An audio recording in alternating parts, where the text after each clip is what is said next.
Hi, my name is Laurie, and I struggle with bipolar disorder type 2 and borderline personality disorder. So I want to talk about finding purpose in mental illness.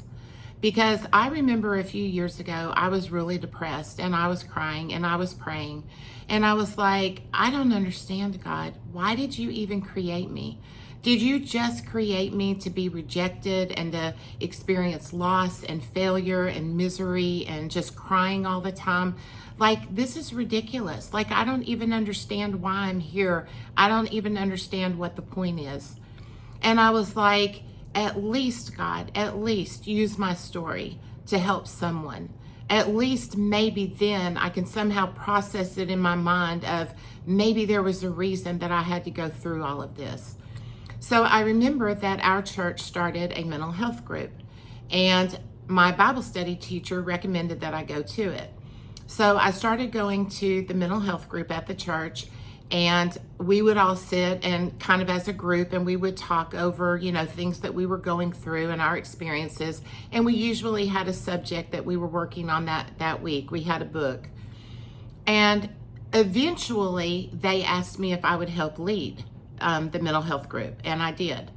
Well, one of the things that I noticed, because I was so open and honest about my story, and because I would talk about anything, it seemed to really help people. I would get people that would say, oh my gosh, that is so helpful. Thank you so much for being so open and honest and telling us that. And then I remembered that if somebody was having a particularly bad week, I would text them during the week and I would say, I'm really sorry that you're struggling so much, and I just wanted you to know that you're in my thoughts and prayers. And I had so many people say, wow, that just meant the world to me. Thank you so much for checking on me.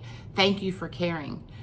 And I know after I stopped leading and stopped going to the mental health group because I had just kind of outgrown it and was ready to move on, I know that I have even had people that have reached out to me since then. And in particular, last year, I had a woman that I hadn't talked to in like 2 or 3 years, and she texted me and she said, my daughter has borderline personality disorder. She's really struggling, and I thought it would help her to talk to you. So we FaceTimed for about an hour, and it really helped her to hear from somebody else who was struggling with the same thing she was. And I have had friends and family members who have contacted me and said, hey, I know somebody who's really depressed, somebody who's really struggling. Will you call and talk to them? And I do, and they're like, oh my gosh, it is so good to hear from somebody who's actually gone through the experience, who actually has felt what I'm feeling and really and truly understands.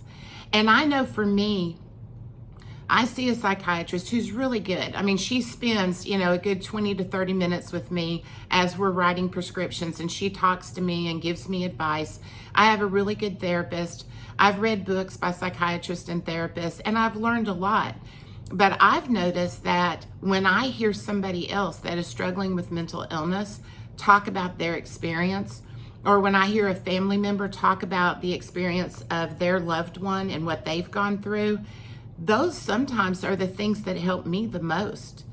And so I started realizing that just texting people and checking on them when they're depressed, just being a part of that mental health group and being open and honest and telling my story made people feel better. So I started reading a book called The Purpose-Driven Life by Rick Warren. And I was hoping that it would just be specific, like maybe you took a test and it told you specifically, like, this is what you're supposed to be doing, but it didn't. Basically, it was just showing you the importance of having a purpose and how God created you to have a purpose, that He created you specifically and your circumstances specifically for you to do something to bring glory to Him. So anyway, I had a couple of people that said, well, why don't you do a YouTube channel? And so I thought, you know what, I'm going to do that, because I may only reach one person, or I may reach 100 or 1,000. I have no idea.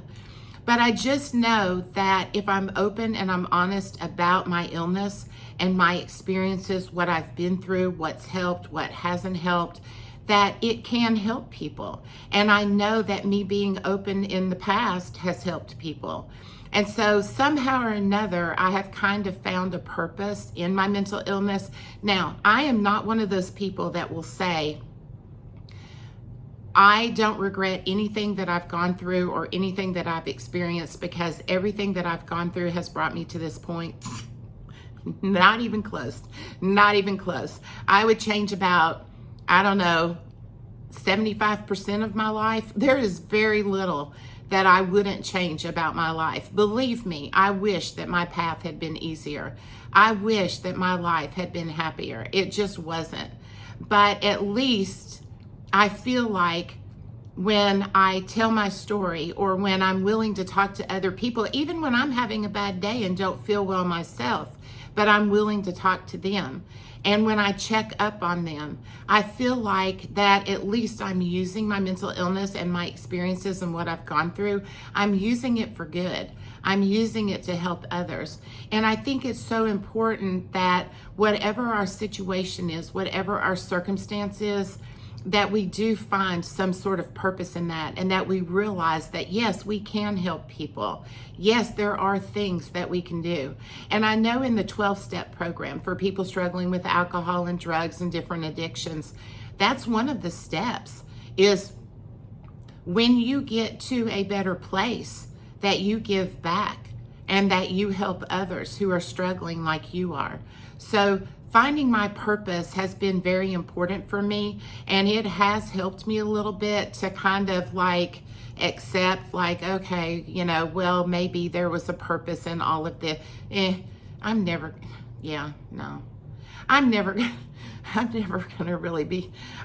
gonna accept having mental illness. I'm never going to be okay with it. I'm never going to be okay with the life experiences that I've had and the things that mental illness has stolen from me and taken from me and my struggles. I'm never going to be okay with that. I'm never going to say, wow, I am so glad that I went through that because it brought me to where I am. No, not going to happen. But I am grateful that I at least have been able to help some people who are struggling, and I don't know, maybe that's something. At least it helps me kind of feel like, well, maybe it wasn't for nothing.